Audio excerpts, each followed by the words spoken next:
apa kabar semuanya? Kami dari kelompok 1 akan mempresentasikan mata kuliah hadis Tarbawi dengan tema konsep pendidikan Islam dalam perspektif hadis. Jangan lupa disimak ya teman-teman. Nah, di sini saya akan menjelaskan tentang hakikat pendidikan Islam dalam perspektif hadis. Di dalam Al-Quran telah dijelaskan dalam Quran Surah Al-Ahzab ayat 21 yang artinya, sesungguhnya telah ada pada diri Rasulullah suri tauladan yang baik. Di dalam hadis pun memberikan landasan jelas tentang pola dasar pendidikan Islam.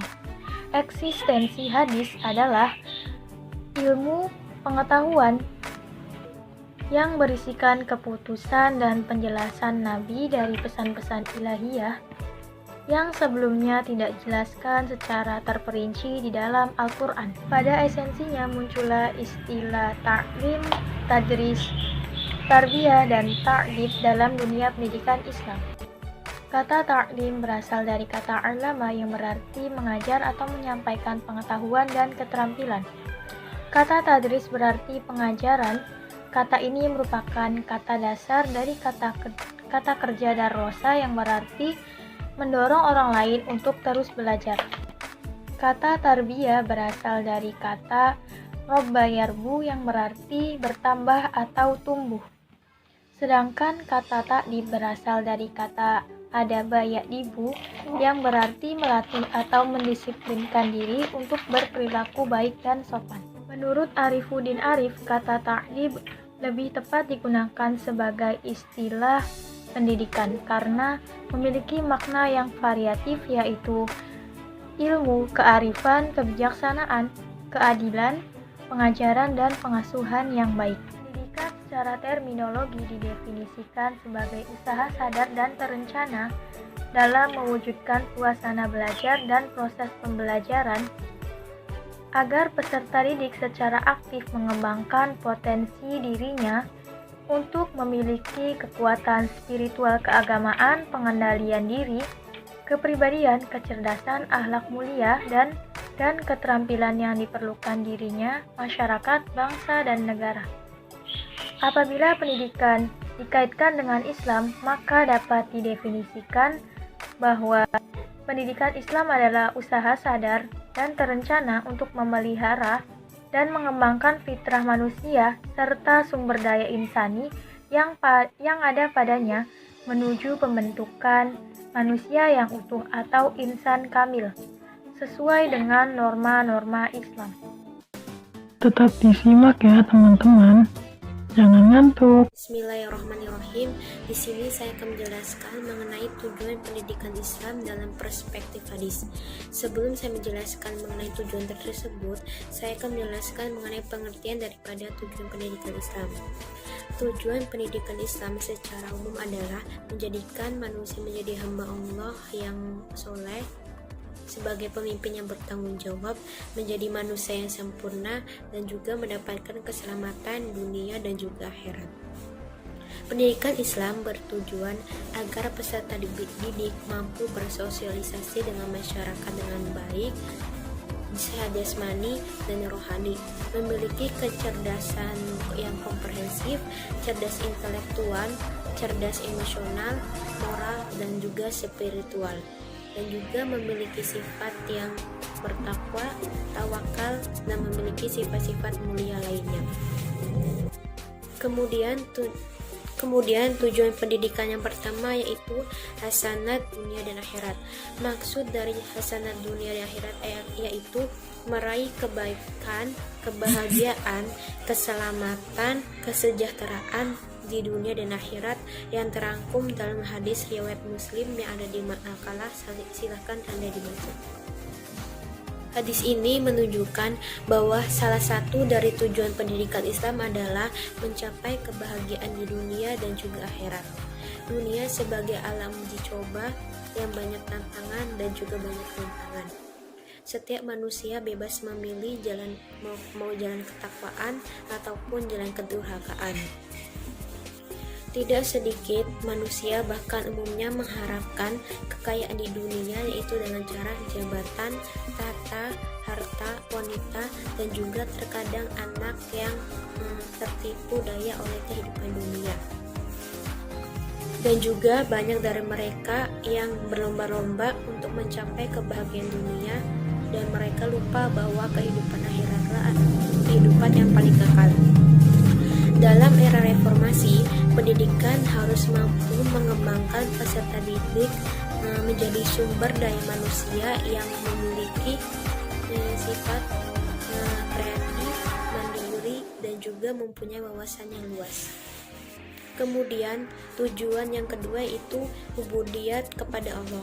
Maksud dari kata ubudiyat kepada Allah adalah penghambaan diri kita kepada Sang Pencipta, karena kita adalah diciptakan oleh Allah.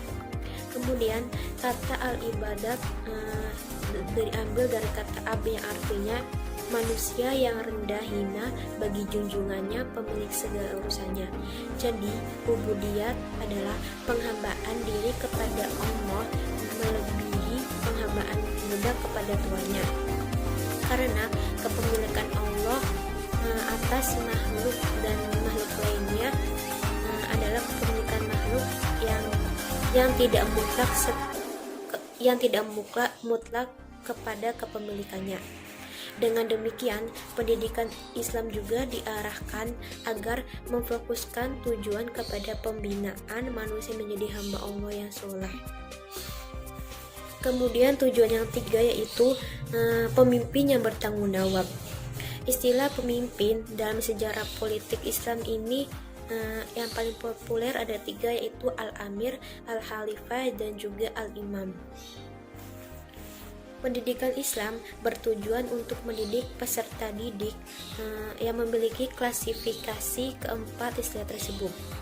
Umumnya, ahli pendidikan menetapkan khalifah ini digunakan sebagai landasan Umumnya ahli pendidikan ini menetapkan al-khilafah sebagai tujuan pendidikan Islam yang didasarkan pada surah Al-Baqarah ayat 20. Menurut Al-Maududi, khalifah adalah pemimpin tertinggi dalam urusan dunia dan juga akhirat dan sebagai pengganti Rasulullah. Adapun dalil yang menjelaskan bahwa tujuan pendidikan Islam adalah untuk mendidik seorang menjadi pemimpin yang bertanggung jawab didasarkan pada hadis riwayat Muslim yang artinya adalah menceritakan kepada kami Qutaibah bin Sa'id, menceritakan kepada kami Lais, dan menceritakan kepada kami Muhammad ibn Ram, menceritakan kepada kami Al-Lais dari Nafi dan Ibnu Umar, berkata bahwa Rasulullah SAW bersabda, kalian semuanya adalah pemimpin dan bertanggung jawab atas kepemimpinannya. Pemimpin akan ditanya tentang kepemimpinannya. Imam adalah pemimpin atas manusia dan pemimpinnya bertanggung jawab dan bertanggung jawab atas kepemimpinannya. Seorang laki-laki adalah pemimpin bagi keluarganya dan bertanggung jawab atas kepemimpinannya. Seorang perempuan adalah pemimpin atas keluarga suaminya dan anaknya dan juga bertanggung jawab atas kepemimpinannya. Kemudian seorang budak adalah pemimpin atas harta tuannya dan bertanggung jawab atasnya. Camkanlah bahwa kalian semua adalah pemimpin dan akan diminta pertanggungjawabannya. Hadis riwayat Muslim. Ayo semangat.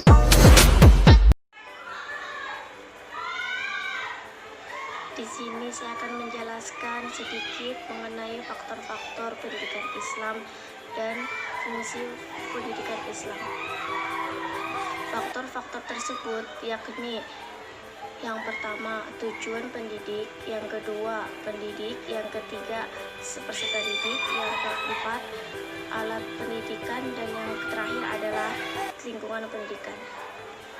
Apabila salah satu kelima tersebut tidak dapat dipenuhi dalam pelaksanaan pendidikan, maka hasilnya kurang dapat diharapkan atau bahkan pendidikan itu sendiri tidak dapat dilaksanakan. Adapun fungsi pendidikan tersendiri memiliki arti dan peran penting dalam kehidupan. Hal tersebut memiliki fungsi sebagai berikut. Yang pertama, ia dapat melakukan pembuktian terhadap teori-teori kependidikan Islam.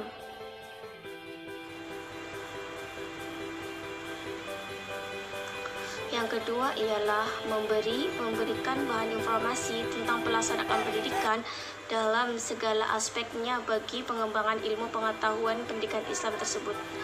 Yang ketiga adalah di samping itu juga menjadi pengoreksian terhadap kekurangan teori yang dapat dalam ilmu pendidikan Islam itu sendiri, sehingga kemungkinan pertemuan antara teori dan praktek semakin dekat dan hubungan keduanya bersifat interaktif.